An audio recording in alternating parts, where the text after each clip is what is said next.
This is Jacqueline Easton, and you are listening to Log On USA on KIEV AM 870 in Los Angeles and across the nation on the Talk America Radio Network. And we're back with Log On USA, and just, what can I say? We've all had that treacherous experience of loading a new piece of software that doesn't work. After clicking and pointing yourself to death, you finally cave in and call tech support, only to get someone who really doesn't know much more than you, and that's after waiting an hour to get that person. Well, David Rozzen had this experience. It started on a sunny day when he downloaded Netscape, the world's most popular browsing software for the World Wide Web. By definition, when you download Netscape, you are entitled to an evaluation period of 90 days, at which point you are expected to buy the software. Only when you purchase Netscape are you entitled to tech support. Well, David Rozzen, being an upstanding guy, went out and bought a copy of Netscape, loaded it on his Windows 3.11 system, and it didn't work. He called tech support, and little did he know that his innocent phone call would trigger a sinking journey into tech support hell. Dun dun dun. This story is not your basic tech support nightmare, though. It's much worse. It's as if Stephen King wrote it. With us today is David Rozzen to tell us firsthand what happened and how one of the world's most watched high-tech companies did everything they could to right a serious wrong. Believe it or not, this does have a happy ending, though a very surprising one. David, welcome. Okay, I want to pick it up right at the point where you spoke with the first tech support person. Okay. Was it really a sunny day, by the way? It was an afternoon. In fact, it was a couple weeks ago yesterday. Oh, we're on an anniversary. Yeah, anniversary. I bought Netscape about a couple weeks prior to that, and I got the ever so popular General, that good old... General Protection Filter? Yeah, that little failure. And I called Netscape, and I didn't have to wait on hold for an hour. It was actually just about a couple minutes. Hey. But unfortunately, I spoke with another David, and after dealing with him for roughly 15 minutes, he informed me that he spoke with me longer than he was supposed to because that he was new. And lucky me, I got the new kid on the block, and he said that he'd have to have another guy call me back, which he did. And about a couple hours later, I spoke with a guy by the name of Dean, and he could not understand why that David had asked me to do about a half a dozen things in my WinINI and my small little bat files and everything.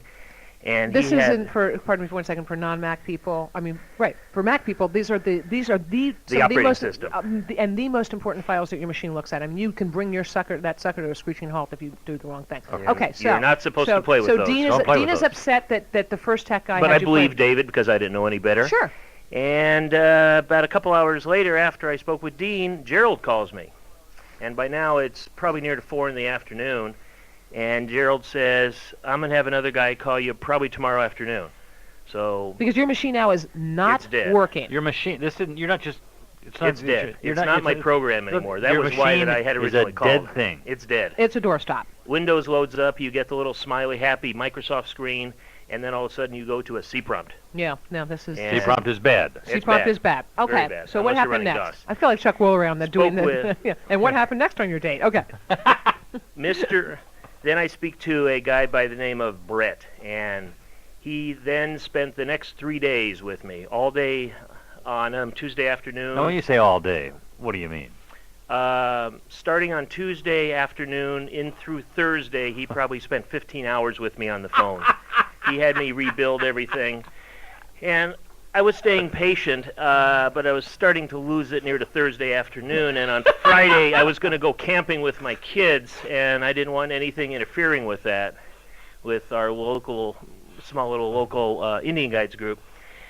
And on Thursday he said that he'll call me Monday and he'll make some arrangements. And what does that mean? Have you taken care of, shot? I kind of mentioned that if I don't have this up and running by Monday, I was going to be speaking with an attorney.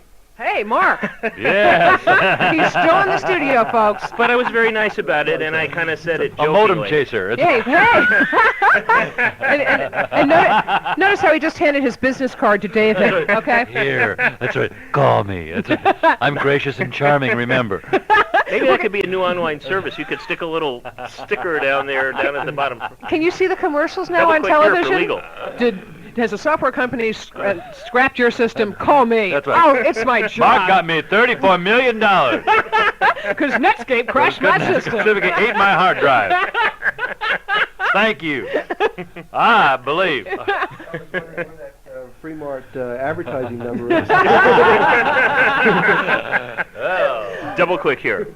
Okay, so you're chomping at the bit to go Speaking out with and do Brett. your Indian guides. By the way, Roger Reitzel was an Indian guide. I was an Indian guide, so I understand. This is Well, very Indian good. Trailblazers, Hey actually, ho, but it's a division. hey ho. Okay, well, no, that's Pocahontas, Oh, but I'm we sorry. could really All get right. off track. Okay, so it's now Friday afternoon. The clock is ticking. I'm not there Friday. You're not there. Oh, you're out I'm now. You gone. still have no machine. I'm up in though. Big Bear. Okay. We've gone big All Bear day with the Friday, Indian Saturday, guide. Sunday, and it's one of those things where I walked in the office Monday morning and hoping maybe this didn't happen, maybe this was a dream.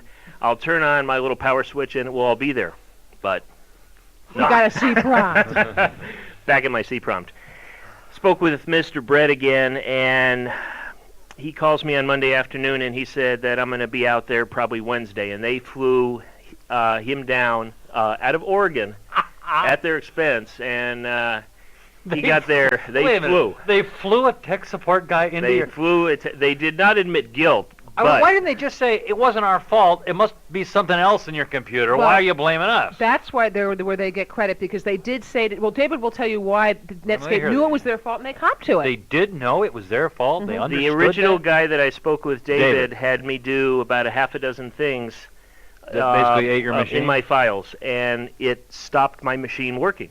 It basically, Well, it would not let it load. But David's big faux pas, as I understood the story, was that there are 3 questions they're supposed to ask every single person before they start giving them tech support, almost like a physician asking if you're on medication, and he didn't. And what was actually causing the problem? Are we going to reveal now what was causing Very the problem? possibly. The computer's insulin. No, what they're supposed to ask is, are you running the After Dark?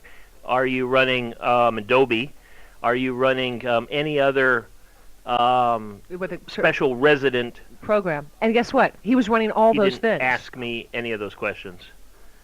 And I later found out off of speaking with a little Netscape online tech that night at midnight via their faxes, which I have many. So I had enough. I had enough of my own documentation that I was speaking with Netscape, and they were at least honest enough where they realized that he screwed up. Did they, obviously they're not admitting any sort, is this what they call no contest in law? It's just sort of you're saying, well, I will, No foul, they fixed it. Yeah, they fixed it. yeah, but what I about spoke your with time Brett, and suffering? and Brett said, I don't know what we're going to do. And I said, Brett, option A, buy me a new Pentium. Option B, Buy me a new Pentium and send me buy to me Hawaii. a new Pentium and pay me my $185 an hour that we normally charge in our little editing company, or I'm going to sue you.